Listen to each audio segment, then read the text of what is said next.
Voters in 5 states will be choosing on Election Day whether or not they want recreational marijuana, along with the states that already have it: Colorado, Washington, Oregon, Alaska.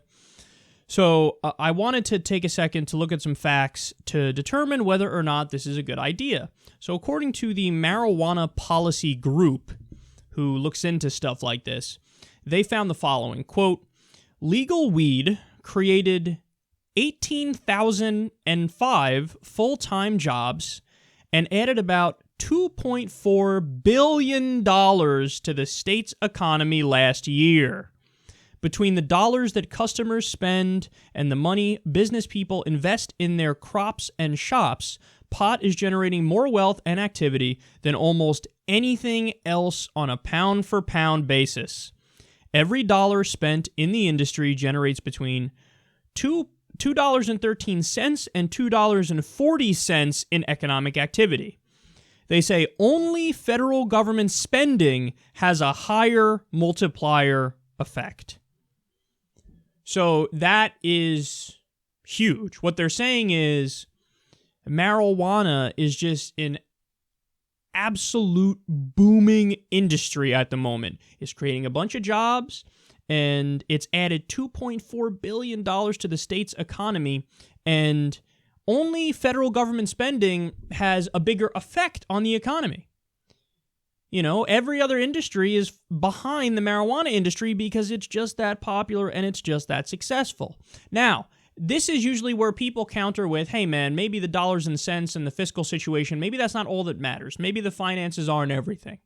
Okay, so what has happened to crime? Obviously it's gone up. Nope. No, it has not, because it turns out people who smoke marijuana, the old jokes are kind of true, where they say, well, you just want to eat some Cheetos, watch some reruns of The Golden Girls, and maybe eat some cookie dough ice cream or something. That's kind of what happens. You know, marijuana is not known for making people super amped up and ready to fight. If you see people fighting on the street at 3 a.m. or 4 a.m., it's most likely because they're drunk, not because they're high. So where are the downsides? And then I think the most important point is freedom. Like, we have politicians who love to give those goofy speeches where they like pay lip service. You know, I believe in the Constitution. That's what I believe in, and I think it's very important we abide by the Constitution, and I think it's very important we make clear to the world that this is the land of the free and the home of the brave. And we believe in freedom and liberty. It's just what we do. It's the American way. Anyway, we should lock up more people for tweaking their consciousness slightly.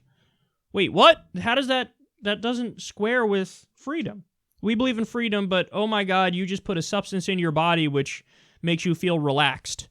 So we're going to lock you in a cage for years and let you rot in there. And then when you get out, you'll have very few job prospects because nobody wants to hire people who went to jail. I mean, the vicious cycle, it's unbelievable, and it's so unnecessary. And, you know, I feel like people thinking about this in the abstract, it makes it more difficult to really land.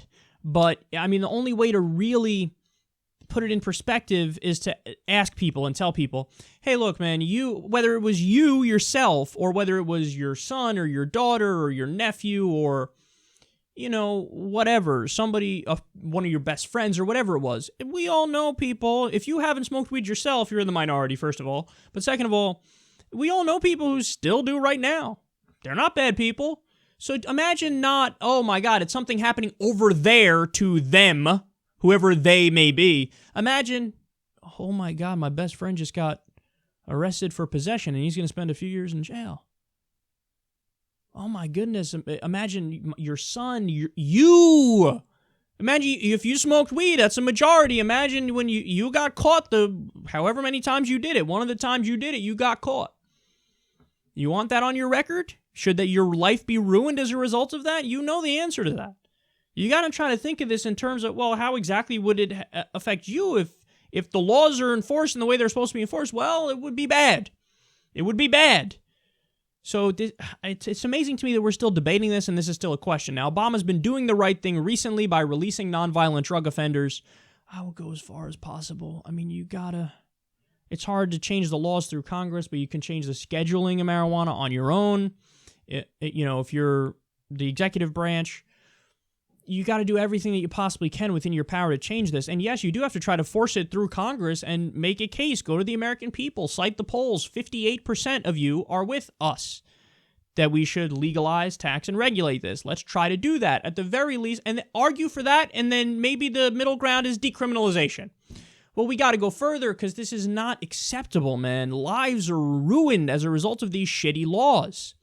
And now we know, because as people say, hey, the states are the laboratories of democracy. We'll figure out what works and what doesn't work. Well, here you go. Over 18,000 jobs created, $2.4 billion added to the state's economy.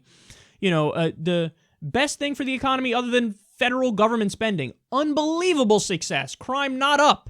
So when you mix all of those factors together with, hey, this also increases freedom, where's the question?